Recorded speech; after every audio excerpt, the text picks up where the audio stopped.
Welcome back to The Burn, everybody. I am Ryan Van Deaver, and we are presented to you by Hot Zone Sports, the information that you need to know, built with you in mind, for the people, by the people, and with the people.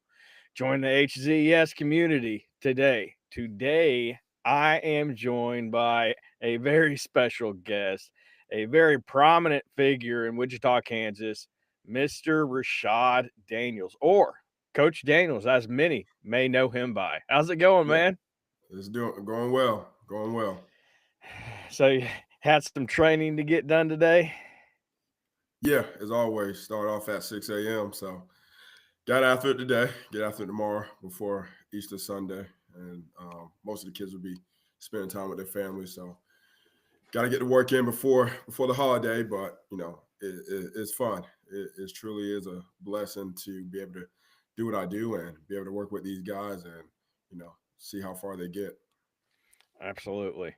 That is the important thing is the kids is seeing how much they progress, and from what I've seen, you got a heck of a system going, a heck of a program, and you got some great kids. As I met a lot of them over last weekend, and even a couple of them even followed me. So that's awesome either way, you know.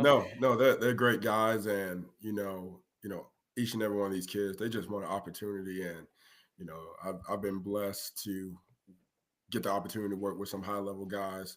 Obviously, some in the league right now, and to be able to give them, what I've learned over the years has helped them, and hopefully, getting to the top level as far as college, and then if their goal is to go play pro level, um, that's what I'm trying to do as far as help. Right. So you grew up in Florida, is that right? Yeah, yep. Kissimmee, Florida. Went to Osceola High School, so a little different down there in the South. Yeah. So how would you compare the high school football in Florida compared to Kansas? Fast, fast. It is strictly speed, but Florida's just different. I mean, they have spring ball down there, so not only do we have football in the fall, we have it in the spring, and they get a lot of coaches to come down and watch. So a lot of times those kids get a lot more opportunities than here, where they just have fall ball, and now they're Yeah. starting to do the 7-on-7 to try to get more film, try to get more notice from schools. But Florida's just a different breed, and nothing against Kansas, but it's just a different mindset down there in the South. So, in order to properly train these kids, you had to play the sport. So you played in high school. Did you just play one position, which was wide receiver, or did you play So multiple? So I actually started off at QB. We ran the wing T, so a lot of handoffs, not a lot of passing. Keep the ball myself. Got switched to receiver sophomore year. Played safety. So they haven't played both ways every year. That was in high school, but it helped me a lot. And I had some great coaches. Growing up, and was able to get an opportunity to go play college ball. That's awesome. And so you attended Murray State. Is that Yep. correct? Yes, sir. Yes, sir. And so, what did you take away from the time that you were at Murray State? So funny thing is, I went NAI football my freshman year, and I actually decided to walk on to Murray State.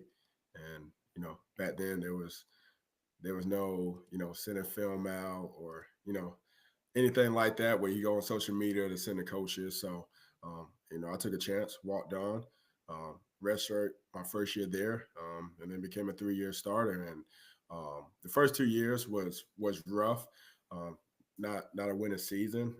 That last year, my senior year, fortunate enough, had coach had Coach Hatcher. We call it the Hash Attack for our offense, and it was fun my senior year.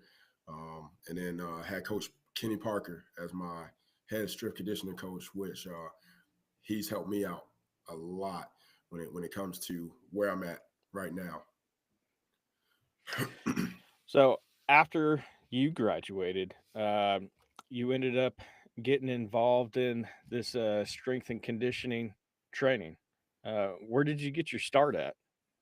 So actually, and that's where Wichita comes in because I came down for a couple years, played arena ball here, so kind of still playing ball. And then one day, Coach Parker gave me a call, gave me a text, wanted to see if I wanted to take an opportunity to be a strength conditioning coach. And you know, for him to give me that opportunity, obviously he's seen something inside of me that, I never thought about being a strength coach. My goal was to still play ball. I still enjoyed it. I loved it. But I at the time I had to think about my family. I had my second oldest son on the way, and it was Mm. an opportunity. I'm like, I can't let this one go by. So I was able to go to Rutgers University, and um, that was the best 4 years of my life. A lot of teaching. Even though I played the sport, even though I did all the training, on the coaching side is very different.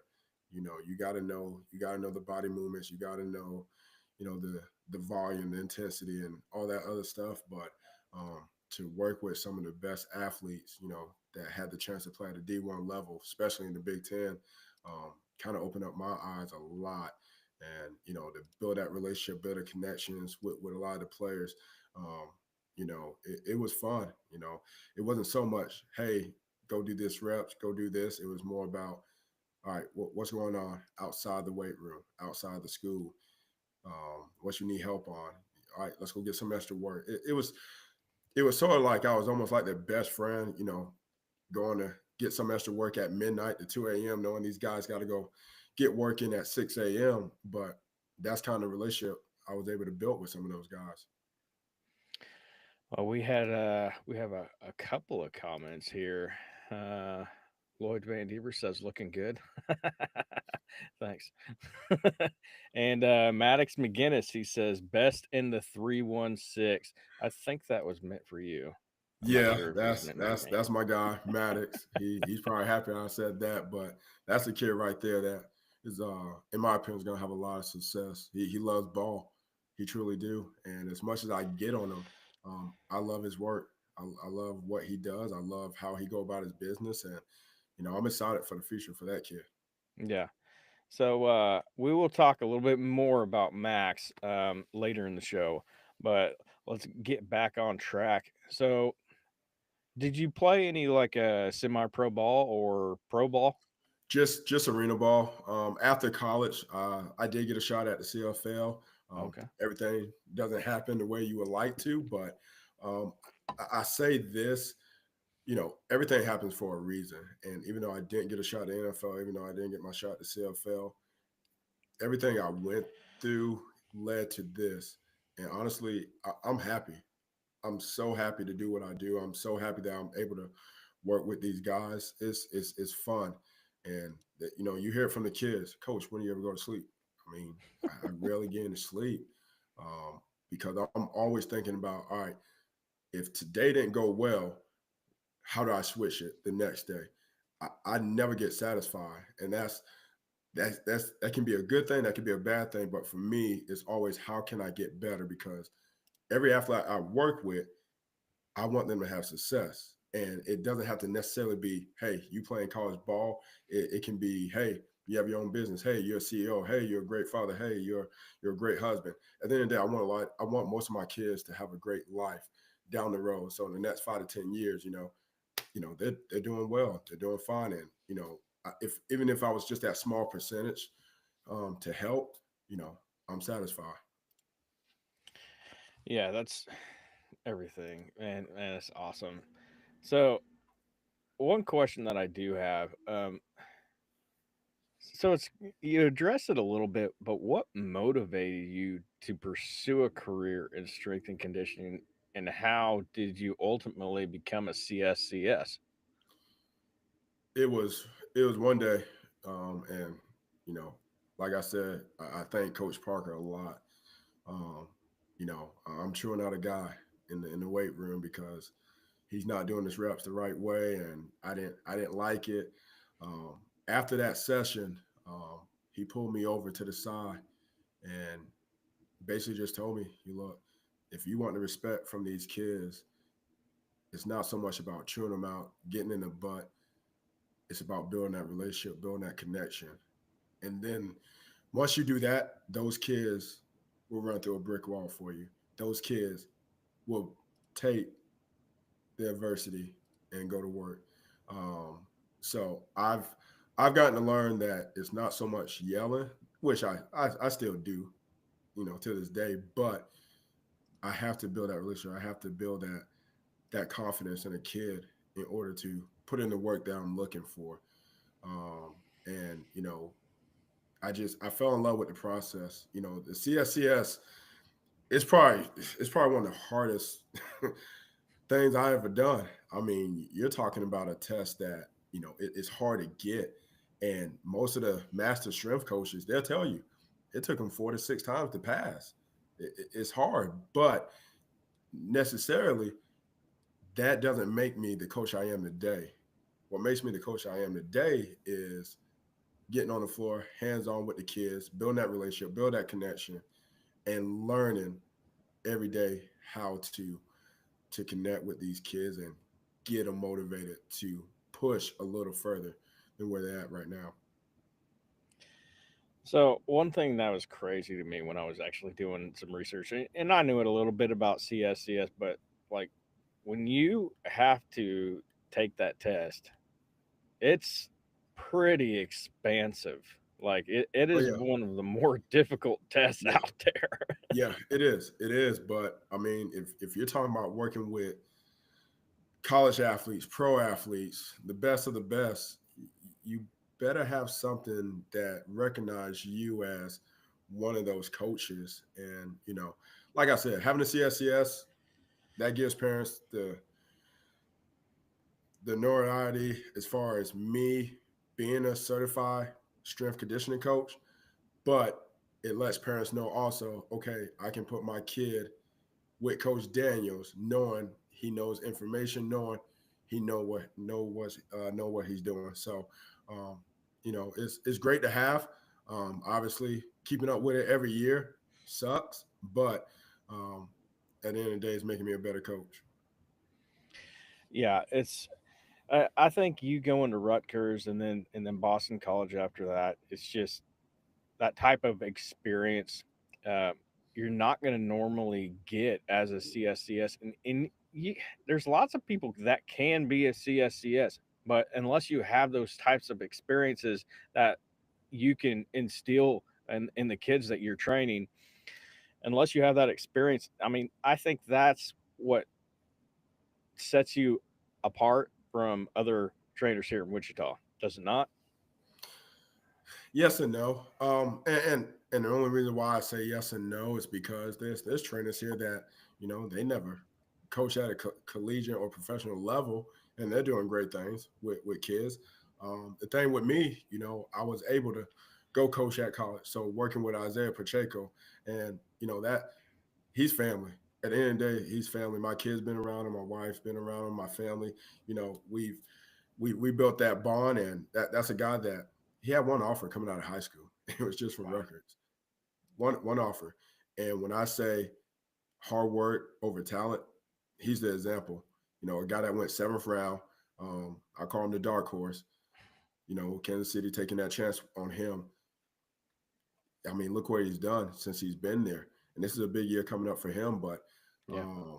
being able to work with him, being able to work with Zay Flowers that, coming out of high school, I think he only had 2 offers coming out of Florida. So it's like these guys they weren't no 4 or 5 star athletes. These are guys that, they got an opportunity and they turn it into something big. And, with Zay Flowers, I mean, that kid put in work. That kid put in work. It's the reason why he went first round. So, that's why I tell the kids all the time. I don't work with any 4 or 5 star athletes. I mean, I have the Hunter Higgins, and even though he's a 4 star, one of the hardest workers. One of the hardest workers. You wouldn't even know he's a 4 star. Humble kid, religious kid, and just goes to work. So the thing with me, I don't get into, oh, you're a 4 or 5 star. I want the kid that nobody noticed, is under the radar, and it helps me as a coach. It really gets to show. all right, can I develop a kid to be better than what he is? And can I help this kid get to where he want to get to? And do you have any kids, because they are teenagers, and I have teenagers of my own, but do you have any kids that when they come into the program and either they don't take it seriously or you just can't coach them uh, because of the teenage attitude? And what do you do in that situation? I mean, I've had some kids where I've had that talk, and I'll tell them, hey, if you can't work, if you can't necessarily work, if you can't do it yourself because you're not doing it for me, you're not doing it for your parents, you're not doing it for your other coaches. If you can't do this for yourself, I'm the wrong coach for you because we're training to be elite. Everybody's good, and that's fine. To me, good is average. We don't have time to be average. I'm trying to be in that 2%. I want my guys to be on that elite level. And if that's something you're not chasing, then this is the wrong place for you. I want you to be great. I want you to be great in everything you do. So that means we got to work. That means we got to outwork everybody else. That means we got to do things differently. That means not only are we training, we're taking care of nutrition, we're taking care of hydration, we're taking care of sleep, we're taking care of recovery. We're doing all the little things that are more important than the training itself. So we do have a question here. Have you trained anybody that went to Notre Dame? No, but hopefully the kid Maddox will be the first. That's his dream school, and that's what we're working towards right now. That's great that you said that. Let me see if I can find it here.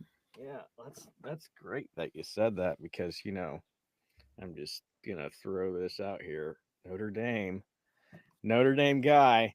Hey, again, if you're listening, I will give you the encouragement that you need. So Yep. we did have another question. Um, what does it take on a daily basis? Like, what do you do on a daily basis to prepare yourself for the strength and conditioning when you encounter in your work? I mean, like my days are long because I'm working at Northwest High School, which I got the football team, I got all the other sports teams, and there's days I'll get up to the school around 4 o'clock in the morning, Hmm. just to, and it's crazy. Like I'll read or I'll watch some videos of training. I'm always trying to figure out, all right, this is what I need to do better. This is what I want to learn. All right, this is what I want to do today. So, my day starts off at 4 in the morning. And then, I got the football team coming in, close to 6:30. They're training. And then, I have weights throughout the whole day, whether that's athletic weights or just, some normal classes. And then, football again after school, we're doing speed school. That's what we call it. So speed training after school with those guys. And then, I'll get done about 4:30, head to the facility. I mean, I'm there sometimes 5 to 9. If we're doing receiver training, we can be there till 10:30, from 9 to 10:30 doing receiver. And I'm saying this now. It's been fun. It's been fun. Like sometimes I don't get how I don't get too much sleep, but I'm enjoying it. I'm enjoying being out there with the guys. The development has been phenomenal. And, seeing some guys get offers, seeing some guys just get opportunities. That's why I do this. I don't do it because of the training. I do this because I want every kid to have an opportunity. That's their goal. And that's why I do what I do. Yeah, that's great. It's just, man, I can only imagine. I got to work like at 6 o'clock, and then I get off like at 3. But the thing with me is, doing this type of work too. It's kind of like having a second job on top of it as well. But Yep. definitely not a 4 to 10. That's crazy. But Yep. if you haven't seen some I of mean, his videos, it's what's that? no, I was gonna say it's almost like college. I mean, that's what I came into. I mean, we had to be at the facility at 4:30 in the morning and set up the weight room before that first group starts at 6. And we don't get off the floor till 12. we'll grab lunch after that. And then, hey, if the head coach wants the team to train outside, go run, we can be back out there around 2, 3 o'clock. And then we're back in the office doing data and things like that. So, it's something that I got into, but I never fell off. I mean, even though I'm working at the high school level, I'm doing my own thing. I'm always competing with myself, always.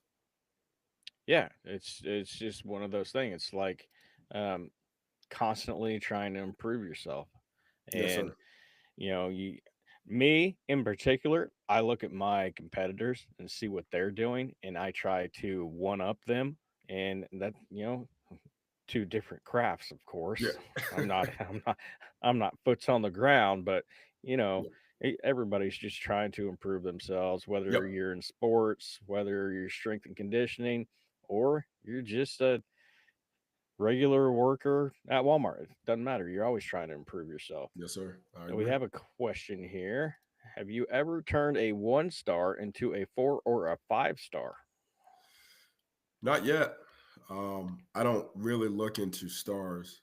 I'm developing every kid to be the best version of themselves, and knowing when they go off to college, it's they're ready to go. And it's been phenomenal. I have a guy, Jackson Wolf, that's at K State, Bryson Hayes at KU, Jaron Askren at Missouri State, and it's been so positive from coaches just knowing that as an incoming freshman, these kids came ready, came more prepared than some of the vet guys, and that's all credit to them. Just putting in the work in the off season. A lot of high school kids that I do work with, I'm not preparing them for high school. We're trying to get ready for college now. So when I say training is different, like it is different. It's at a higher level, and most kids can't say, okay, I can go through a workout. I can go through a 2 hour workout of intense work. That is hard to say. And I've seen a lot of freshmen come in at the collegiate level just say, all right, this is just too much for me. So, to see some of these kids do what they do, it's been great. And, it would be great, to have a four. I mean, like Hunter Higgins, a 4 star. He was already uh, a 4 star when he got with me, but it was more about developing him to have that mindset to go play at KU, college ready. So, what is your area of specialization within strength and conditioning, and what makes it unique or particularly interesting to you? I, I mean, I've been getting more into the speed training aspect of things, and granted, I train in the weight room and things like that, but we all know these recruits want speed, and Yeah. I just been trying to learn as much as I can. Just watching some of the best of the best, the Olympic runners train with Olympic coaches, some of the top college coaches training sprinters. I think that's where I get a lot of my learning from when it comes to speed training. Just learning more about acceleration, max velocity, um, the force velocity, and things like that. I've gotten into more tracking my athletes on a data level that you see at the collegiate or even the pro level. So it, that's what I'm getting better at more than anything. So, going back to college, we have another question here, and that is, how did college affect your career as a trainer? uh, uh, like I said, being at Rutgers, being at Boston College, it's just a different energy. And I know it's different now with the NIL and the transfer portal.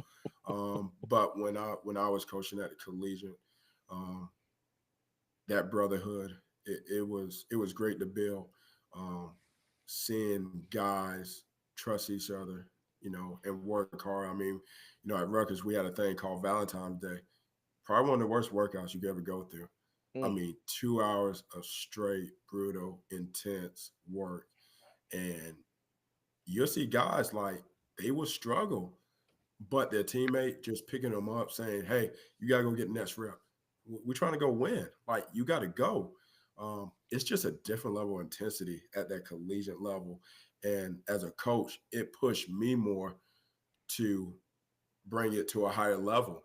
If we're telling players that, hey, you need to bring this energy today, we best better have that energy the same, well, even more energy, to coach these kids. So it was never a day where you'll see me or any of the staff come in like, oh, it's just another day or we're tired. No, it was like, all right, we about to go to work. You better be ready or you ain't going to make it today. So honestly, college has helped me out a lot, be able to work with these kids because, these kids know I never come in tired. I never come in with, you know, vampire energy, which is to me is sleep. But I'm always ready to go, and it's intense. I don't care if it's 6 in the morning. I mean, look, we had a Christmas workout that started at 5 a.m. And what kids will want to work out at 5 a.m. on a Christmas morning? But it's just a different energy level when it comes to that type of training. So when I was in there, you had a you had this treadmill, and it was in the intro there. Yep. So what are what are you targeting there when they're getting on there? Because when I was in there, I only showed a little clip of it, but that looked really intense. So that's called the shred mill, and actually, I love it. I love it. When we talk about speed, there's 5 different gears, and we've been working gear 2, gear 3, gear 4. Gear two's force. We're trying to create force, and basically, it's teaching the guys how to create force, getting them into the right body position. Um, and most of the time, what you see from athletes is when they drive their knees, they're driving up Hmm. instead of punching out and attacking back to create that force. So what the spread mill is doing is putting them in that position to really push the belt. And if you don't push that belt will not move. And I'm able to track their miles per hour. I'm able to track how much distance they cover, and also how fast can they hit their top speed when they run. And then when we shift the gear through, that's more that acceleration where, all right, we're pushing for the first 2 steps. After that, it is big cycles and you're running. You're trying to spin that belt as fast as you can. And then gear 4 is just that match velocity, which everybody hates, which actually we're doing tomorrow. So for all the guys, all the fellas that's watching, yeah, gear 4 tomorrow morning. But that's the one I love most because now we're trying to get our top speed and maintain our top speed for over a 10-second period, which sucks. And I can do it so many different ways. We have a resistance. So, hey, if we're hitting resistance 6 on gear 4, week 3, all right, let me see you on resistant 4, week 5. I want to see you PR because that means you should be spinning the belt a lot faster because that resistance went down. So it's different ways of doing it, but it's been great. And I think the guys are seeing, how much faster they're getting with it. Yeah, I think you might have just made your guys night extremely bad after saying that you're going to Yeah, go I to probably did, work. but they'll be fine. At 6 in the morning and go to work. Yeah.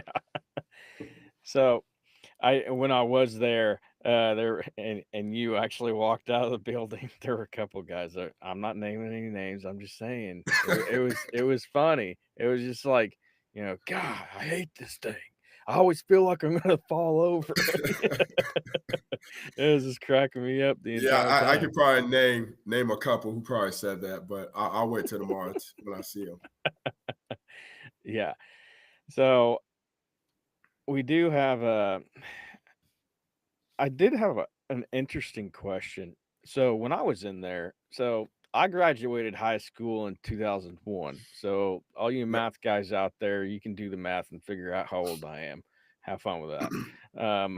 I'm comfortable in my skin. But the thing is, we didn't have, I'm not even sure what to call it. It was basically this machine where you had a tablet and Yep. you had to figure something. Can you walk us through what that is? Because you had your guys jumping, and yeah, it was s- pretty good technological advance there. Yeah, so I actually just got those, and if you watch the NFL Combine, they have it. Almost every Division 1 has it. They call Hawkins dynamics.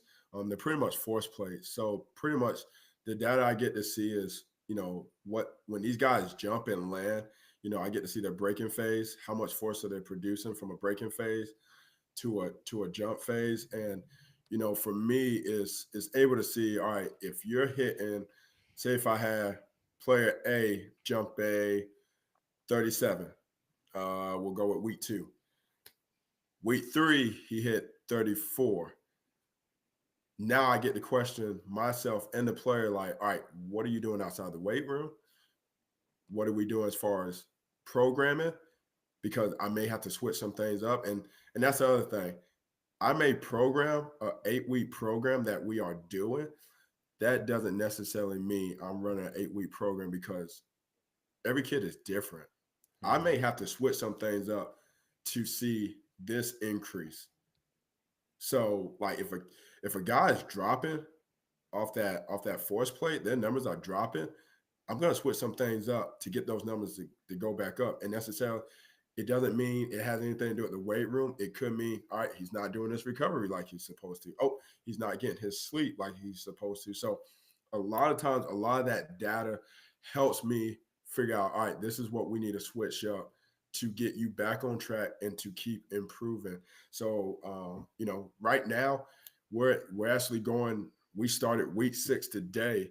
And, for the past 5 weeks, guys' numbers have tremendously increased. And what I have to let the guys know is you're not going to increase every week. There's going to be some weeks where you're either going to be around the same or you're going to slightly decrease. For me, I don't want to see a big decrease where it's like, okay, this is all red. We got to fix it now. So it's been great. And those guys seeing those numbers, that's what kids want to see nowadays. They want to see data. And I'm going to say it now. Tracking data sucks. And it sucks for me because I'm the only one doing it. I don't have 4 or 5 assistants helping me, but I know giving this data to these kids help them a lot more to improve, to get better, and to understand, if they got to switch some things up, we have to switch it up now, because, these kids are so into seeing it instead of just hearing it. And they've been doing a good job right now so far. So we do have an interesting question here from SGA for MVP. I think he actually has the MVP in the bag, but do you contact the players' parents and update them on the progresses they've made? No, not necessarily, especially with my high school guys. I kind of talk to them individually Okay. on the things that they're doing. Like I said, they see the data. So with the shred mill, I have a tablet up there. They can see if they PR, they can see what they hit, they can see, if they didn't get a PR, how much they decreased by and things like that. It's the same with the force plates. They'll see if they was able to go up, and if they didn't, we'll do some different things, whether it's a jump squat, decel squat, or whatever the case may be. And then with my younger kids, I'm always talking to parents. I'm always talking to parents about, how their son is doing, how much they're getting better, and then I'm always asking questions. All right, how does your son look in the game? How does your son or daughter look in practice? I need those updates. It's just been so great to have parents say, man, past 2 weeks, my son looks so much better running. And those are the kind of updates I love to hear, because like I said, it's a process and you're not going to see results overnight. But if I can see just that 1% increase as far as development every week, every 2 weeks, that's what gets me going. That what gets me saying, all right, I gotta do more. I gotta get these kids going. So it's like I said, it's been fun, but a lot of these kids they see the changes that they're making, and no credit to me, and I truly believe that I'm just a small percent of getting these kids where they want to get to. 90% goes to the athlete, 10% goes to the parents because they're investing, they're making a sacrifice, to be able to have their kid work with me. And I always thank the parents for, you know, letting me get their support because it's hard to put your kid with someone you may not know or putting all your trust in someone to really help your kid out. I mean, I have 4 kids of my own, and you know, there's gonna be times where dad doesn't know this. I'm gonna have to put you with someone that can help you, get to where you want to get to. So, credit to all these kids for putting in the work. Yeah. I mean, there's only so much one guy can do and so much the parents can do. Ultimately it's going to come down to the kid, and if he wants to put in that work, you see these videos across the internet that are just absolutely crazy. It'll be like a 6 or an 8-year old, playing basketball inside a gymnasium, and it'll be a time stamped at like 3 o'clock in the morning. And Yep. I knew a guy who went to USC, played basketball there, and he had his son, but before his work started, had him in the gym at 3 o'clock for an hour. He went home, took a nap, Yep. then he got up, went to school. He would have practice after school, and he'd be throwing up shots before practice. And then after practice, he'd stay another hour with his dad. It was like, dude. And he was playing in AAU tournaments, and he's one of those success stories. But speaking of success stories, do you have a favorite success story? I mean, honestly, my success story is, being able to do what I do. And I gotta thank my wife because, we have 4 kids, and for her to be able to, watch my kids and help take them around while I do what I do. I mean, that's honestly a blessing, and um, I can't thank her enough. And you know, these guys, these kids that I'm able to work with is truly my success story. They make me a better coach every day. Yeah, Um, I wouldn't be where I'm at without these guys, without every athlete I'm able to work with, and I continue to grow. I continue to develop, and um, it's so hard to not to look at the future because I see something in every kid I work with that they don't see. I see the potential that they have, and that's sometimes it sucks that I'm waiting for that chance to happen, but it's been phenomenal. And a lot of the younger kids I work with, you know, to be able to take an hour out of your day to come work and train. Most kids nowadays they just want to play the video game or stay home, man. The yeah, ones that come train, I'm excited for the future for them. They're gonna have a bright future. They're gonna have a lot of success when they get older. right. And you're right. You know, I I can only imagine the type of sacrifices your wife makes. Not seeing you very often. It's just the same thing with me. I did 4 podcasts this week. Next week's we're gonna be doing a 3 hour stream on the NFL draft. It's like, yeah, even that. When I do a podcast, it's basically, you know, my wife and my family are on the back burner because this is my dream. Yes, And sir. so yeah, I totally understand that. We did have another question here. I think this guy's from Wichita, but I'm not sure. What's it like to train Mayavelli? So let me give everybody a backstory because I do know a lot about Braden Yeah. Mayavelli. Great kid, a fantastic athlete. When he was a freshman in high school, I think he was ranked the number one player in high school basketball. But um, as the years have progressed, as a sophomore, he was playing a lot of wide receiver. They had a quarterback, so he played a couple of games. But Mhm. last season was a little bit different. Can you go into detail, like, um, is he going to be playing quarterback, wide receiver, or is it going to be a mix of the both?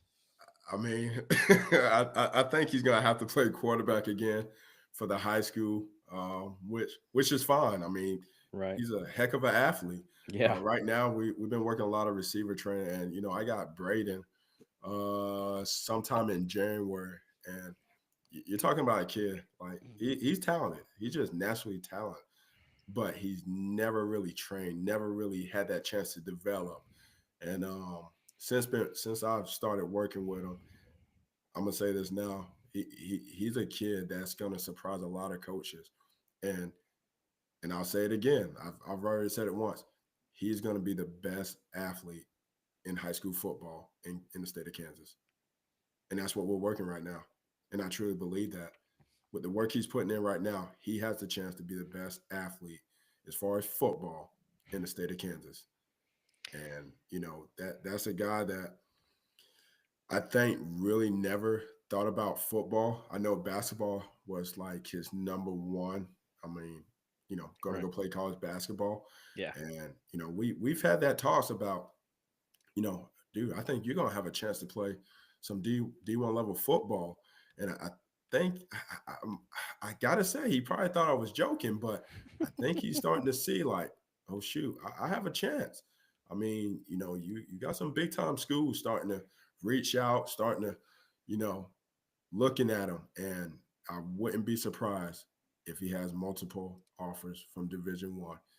He has a couple right now, but this is a kid. Again, he's a dark horse. Nobody really know about, but he's starting to get that credit. People are starting to see what he can really do as an athlete. I mean, you can put him at quarterback, you can put him at receiver, you can put him at tight end if you want to. He has Yeah. that body frame to do a Yeah. lot of special things. That kid is going to be special next season. Yeah. I mean, I remember writing a story. It was about the Eisenhower Mays game. It was a couple of years ago. And people in the stadium were so upset, and this game was in Goddard, mind you, but the fans for Mays were so upset that he didn't get more action. I think he had 1 or 2 receptions that entire game, and so, yeah, it was like people were highly upset, but I don't think you're going to have that issue this season.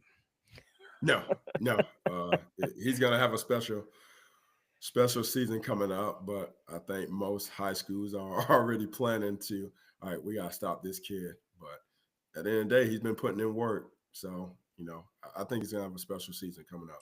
And it's kinda, crazy to me, like, just the gifted talent that God gave him, and he just started training with you, which it is a testament that how gifted he is athletically. Yeah, he's very gifted. And I think, honestly, he's starting to understand, put in the work, and you will start seeing a change in his development. I mean, you're talking about a guy that he's played receiver, he's played quarterback. He's never really trained, and now that he's been training, getting in the weight room, doing the speed training, you're starting to see that change as far as how he moved, how much explosive he is.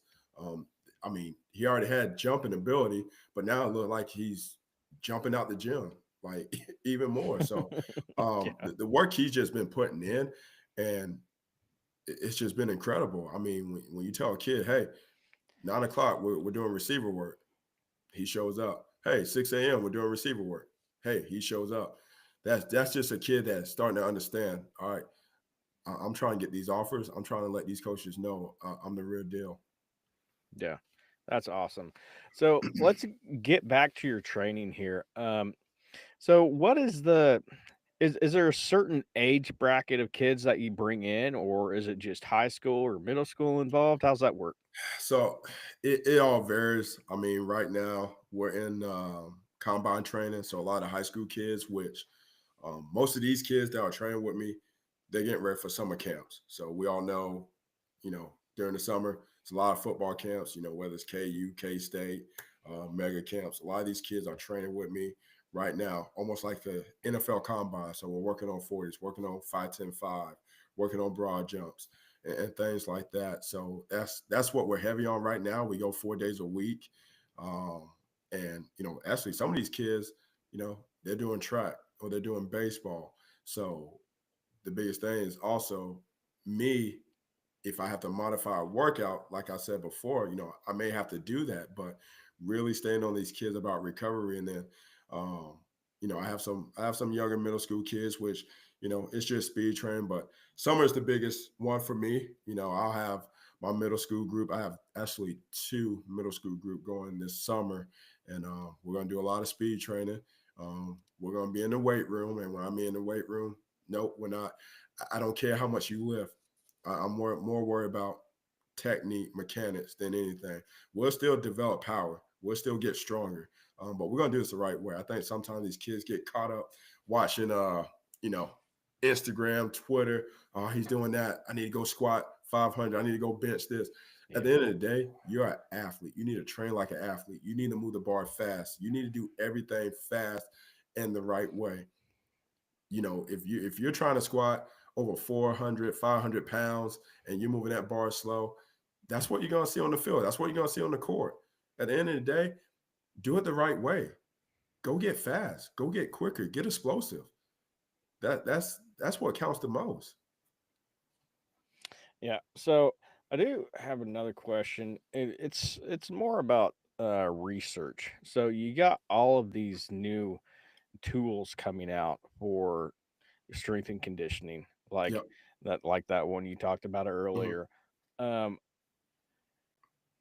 does it get expensive to stay on top of things, or do you just say, okay, I'm going to stick with this program? I know these guys have this tool, but you know I can't really get that right now. How's that work? For me, like I said, I always try to think ahead. And like with the shred mill, yes, Hmm. expensive. Force plates expensive, but I think a long term. If I'm talking about training these kids at a high level, I need to get the best of the best. If these pro athletes, if these D1 players are doing this type of stuff and it's reliable data that will help my athletes be better, help my athletes get those opportunities, then I need to go get it. I try not to worry about the money so much. Um, I just want my kids to have the opportunities to play at the highest level. And I want to get the best of the best. I don't care how much it costs. I want these kids to be able to train at an elite level. And that's all we talk about. And I tell the kids all the time, whether it's me going to go get some cold tubs, some saunas, because we talk about recovery. And most of the time, do I know if these kids are doing recovery? No. So if that means, hey, I need to go get this stuff for the facility so we can start doing more now, then that's what I need to do. But I want to make sure I take care of my kids the right way. So I got two questions for you here. The first question is, what is your short term goal? And your next question is, where do you see NXT level performance in 10 years? Short term goal, keep developing athletes. Um, keep helping them get opportunities. I will say in the next 3 to 5 years, um, I will have uh, a facility that every athlete can come train at, and not only train, but can do recovery, nutrition, um, everything you see at a high level. That's what I'm trying to build. Um, this isn't just about training. Even if a kid wants to come hang out at a facility because they feel like, it's family, that's what I want. And it's always been like that, and some of these guys, they see it, they know. There's days they see me where I'm like, God, Coach Daniels, do you ever smile? No, I'm not satisfied. I'm not happy. And it's always been like that for me because I just want the best. If I'm training you, like, I'm trying to help you get to where you want to get to. If you say you want to go play at Clemson, all right, this is what we need to do, go play at Clemson. And I Right. won't be happy until you get that offer from Clemson. But the next 3 to 5 years, I want a facility where if these kids want to come back and just hang out, that's fine.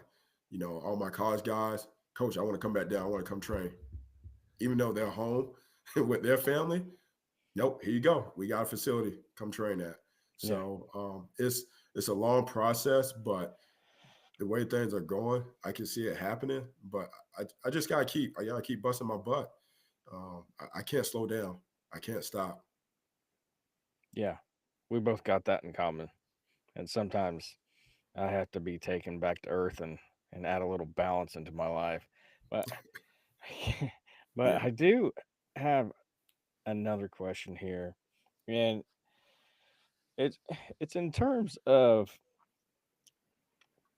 just how you come up with these training programs for the kids. Like, are they all the same? Like, say it's a wide receiver group. Would they have the same program or would it differ a little bit? Well, I'll say this. So like if we take a summer program, cause I get football players, and we all know in the summer they have their own workout with their team. Yeah. So we'll do speed training, and based off what they do that day, I may say, hey, nope, we're gonna do this differently. Now, like I said before, I have a program. That doesn't mean necessarily this is the program we're doing. Everybody's different, from a receiver to an offensive lineman to a linebacker to a basketball player to a baseball player to a tennis player. Everybody's different. Like right now, I have an in-season training program going on. I have a couple of baseball players, softball, basketball. I have a golfer. So we're all doing speed training, but when it comes to that weight room, everybody's different. It's in Yeah. season. You Yeah. know, your baseball, your softball, your golf players. It's a lot of rotational movement. So I'm trying to develop that. My basketball players, we know we're trying to develop power. We're trying to develop more lower body power. We're trying to develop the shoulders. So it's a little bit different when it comes to everybody. And um, I'm starting to get more to where how can I individualize to each athlete? And that's hard. Like I said, me being the only one, that's hard. But Yeah. coming from the collegiate, we didn't do that a lot. It was a lot from, what the coach want. And, it's more of a team bonding, team training. Whereas now it's more, all right, how can I help you as an individual get to where you want to get to and develop you? Yeah, that's good stuff. So I do. So last Saturday, I showed up, and last Saturday was like my only day off at work. But I woke up early, just like everybody else, because I'm on the grind as well. That was prom day for my son, by the way. That was fun too. It was really windy that day. Yeah. Luckily, Yep. I don't have hair. Whatever. But anyway, you knew that I took some of your guys to the side, but you didn't know exactly why. So let's go find out why.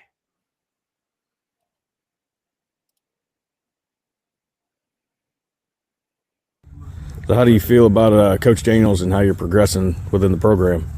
He's been really great. He's helped me with a lot with my recruiting. He's helped me get my body changed. I feel a lot faster, feel a lot stronger. Where do you go to school? Hessen, Kansas. Hessen. All right. Ryder Campbell, Wichita Northwest High School. So, how do you feel that you're progressing within the program with Coach Daniels? How do you feel about him? I feel like Coach Daniels is like a huge part of my development. I didn't really have any recruitment or really any skill before I started working with him, and he's changed a lot for my life. Maddox McGinnis, Northwest High School. All right. So, how do you feel Coach Daniels has affected your recruitment and how you're progressing within the program? I feel like Coach Daniels has really played a big role in my recruitment, whether it's getting coaches to give me interest or have me up for camps. He's just played a big role in getting those contacts. Derek Morgan, Eisenhower High School. All right, so how do you feel recruitment process that Coach McDaniels has helped you, and how do you feel like you've developed during the program? So I just recently started working with Coach Daniels, and my recruitment process is already over when I started working with him. But in terms of training, he's been a really good coach. I'm already noticing the change in my speed and strength, so it's been really great working with him. I'm Griffin Baker. I'm from Northwest High School. Okay, so how do you feel that Coach Daniels has affected your progression and you know, the recruiting process and everything within the program? So I've worked with him since my freshman year, and you know, I've gone from no coach talk to me and all that, and just I've seen a bunch of recruitment now, and he's just helped me lead to where I am. So, how does that make you feel, man? Like, honestly, just sitting backstage, I wanted the attention to be on you, and it's just like it'll just bring a tear to your eye that all of your hard work, all of your late nights, all of the grinding, the dedication is just it's working out, man. You know, first off, thank you to those guys. Because like I said, at the end of the day, they would not be in this position, you know, if they didn't put in the work and to even give me a little bit of a credit. You know, it just shows how humble they are. But it's it's hard to hear that just because these guys these guys are kids that nobody thought can get anywhere, and um, the work they put in, I just it's just so hard for me to take credit for, because at the end of the day, anybody can write a program. You put these kids with anybody, any other coach, any other trainer, and put them with their program, they would still work 10 times as hard. You know, so for me, it's going it's going above and beyond, um, helping them with recruiting, helping them with nutrition, doing all the little things that you won't see from other people. But I think that shows them how much I care for them, how much I appreciate them, appreciate their support, their parents' support. At the end of the day, all these guys are family. Once you start working with me, you're family. And any way I can help you, I'm going to do it. And there's times like, yes, I get it. There's times, you know, train at 6 a.m. or train 9 o'clock to 10, or even saying, hey, I got a midnight workout. Who's showing up? Like that's hard for a high school kid to do. But for these guys that have been doing it, I can't thank them enough because I'm getting better as a coach. And it's a reason why, you know, more and more kids are wanting to come, you know, work out because they're seeing the improvements with them. They're seeing a guy that, oh, he didn't start on varsity. Oh, he had 0 stars. Oh, he was on JV, but now they're on varsity. Now they're getting D1 looks. Now their recruitment's going up. So, you know, it's I'm glad they was able to say that, but it was hard to listen to because, you know, I feel like they deserve more credit than I do. So I don't know. I think you're cutting yourself a little short, but I don't, when you talk, you remind me of Kobe. And I know that's a little much, but hear me out, okay? When he was playing the Celtics, I think it was the second finals, Celtics Lakers, and he has this press conference, and this reporter says, "Hey, shouldn't you be happy?" And he's like, "What do I have to be happy about? The series ain't over. I ain't champion." And so I see that a little bit in you because the story isn't over. The story is just beginning. But speaking of stories, let's talk about these kids for a little bit. Um, so what can you tell us about, you know, these kids and their recruiting? Like, I know one of them has already committed Yep. to Lehigh, Yep. and McGinnis, he's getting a lot of camp offers. Yep. Yeah, I saw that on Twitter the other day. Ohio State, that's crazy. Don't go to Ohio State, please. You know, Ohio State is a big one for me just because that's where Coach Parker's at, and Oh, really? I've been there a couple of times. So, you know, I'm always a Florida Gators fan, but I will go for the Buckeyes uh, here and there.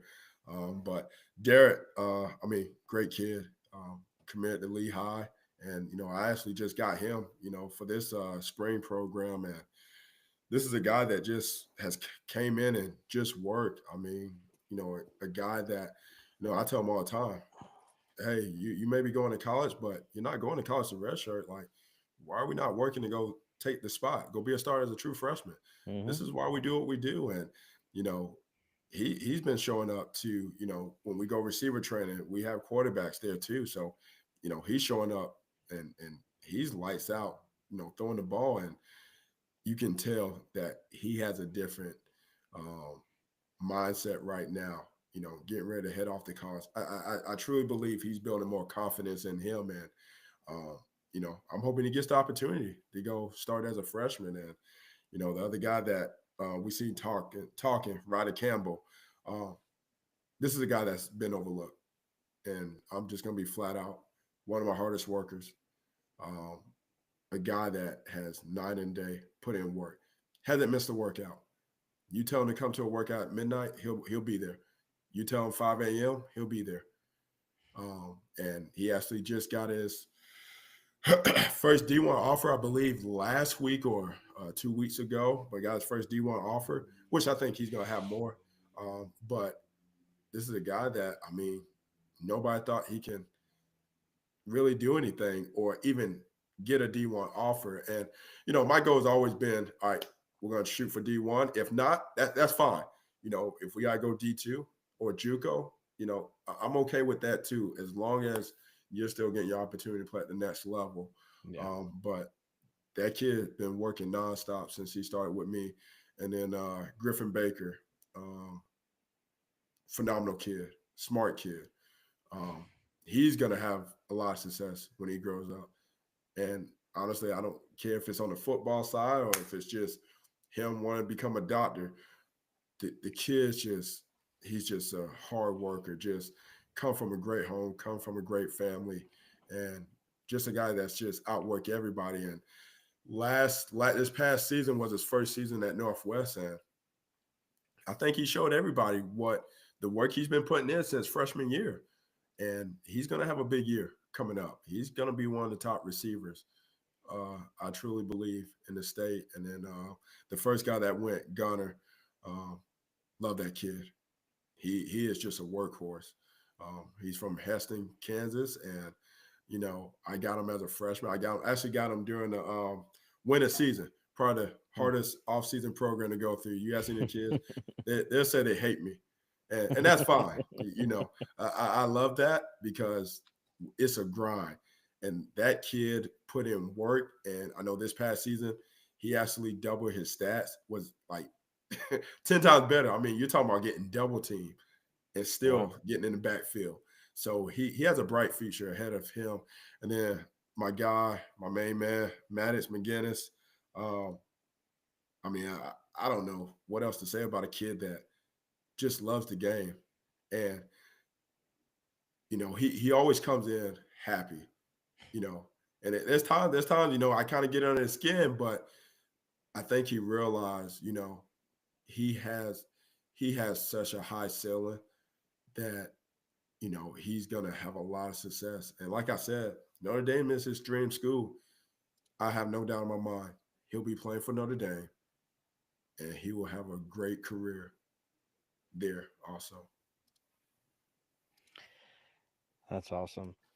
And so just so everybody's aware, what positions do these guys play? So Gunner's like a nose guard on the defensive side. Ryder Campbell, Griffin Baker, both receivers. You'll probably see Ryder Campbell at a tight end position going off to college. And the more you get to know me, a lot of these guys I work with, and we'll use Braden, for example. Obviously, he's playing quarterback at Mays. I'm training him for receiver because I know that's what most coaches are going to recruit him as. Now, he does have 2 offers where they want him at quarterback, but I think a lot of the higher universities are going to recruit him for wide receiver or even tight end, honestly. I've even had a D1 team asking about, you think he could play defense on the outside, like like an outside linebacker? So that kid's just talented. He could probably play safety if you wanted him to. But and obviously Derek was the quarterback at Eisenhower. So Right. it's just been phenomenal to work with a lot of these guys and see how much they've grown at their position and be that much better. And I tell these kids all the time, you know, it it's fine to be the number one player in the state of Kansas. What are you nationally? Like, how do you compare up against Texas kids? How do you compare up against Florida, Right. Georgia, California? That's the reason why we work the way we work. I don't care about being the top five in the state of Kansas. I'm more concerned about, all right, if this is the number one receiver in the nation, Hmm. how do we become better than him? What is he doing that we're not doing? Yeah. And it's just I've always even when I was coaching, back in the day, it's just like, when they were younger and they didn't have any dribbling skills. Just as an example, I would be like, all right, all week you need to be working on your dribbling skills. You need to be focusing on that. Yep. And they were like, why? I was like, just think of it like this. There's going to be a kid that you're going to be playing this year. We don't know his name. We don't know what team he plays for, but we know for a fact that he is going to be grinding Yep. every night. He might get up before school, do some dribbling there, and it's just you. The way I see it is if these kids just have the the mindset that there's always going to be somebody that works harder than you. That's the type of mindset that you need, because then you're going to be putting in the work, because you're going to have to catch up to them. But yeah, it's just you got a great thing going where you're at, and Yes, I sir. I see nothing but green pastures for you and all these kids. But it's just amazing. I do know that I'm definitely going to have to go see some Northwest games this season, because apparently they got some dudes. Yeah, they got some guys now. They have some guys, and they have some guys coming in that is really going to help that program. I might have to go to that Derby Northwest game. That's the goal. Hopefully, we'll see that in the playoffs. Yeah, but thank you for your time. Um, it's truly been my pleasure, man. So glad that uh, we connected. It's been great watching you train, seeing Yes, these sir. kids, and but the pleasure is all mine, and I'm pretty sure I can speak for everybody that was watching this. We learned a whole heck of a lot from you today. And side topic, I trim my beard so I look professional now. So you know, Yeah, I mean, I just lived before we had this. I mean, I literally had a session going on. Actually, one of my guys, Jackson Wolf, he's back in town from K State. We're getting after it tomorrow. I mean, like I said, the grind don't stop, but it's guys like that get those opportunities and still want to come back and work. So it's yeah, exciting. it's awesome. It's extraordinary what you've done. So congrats off to you. It's just amazing.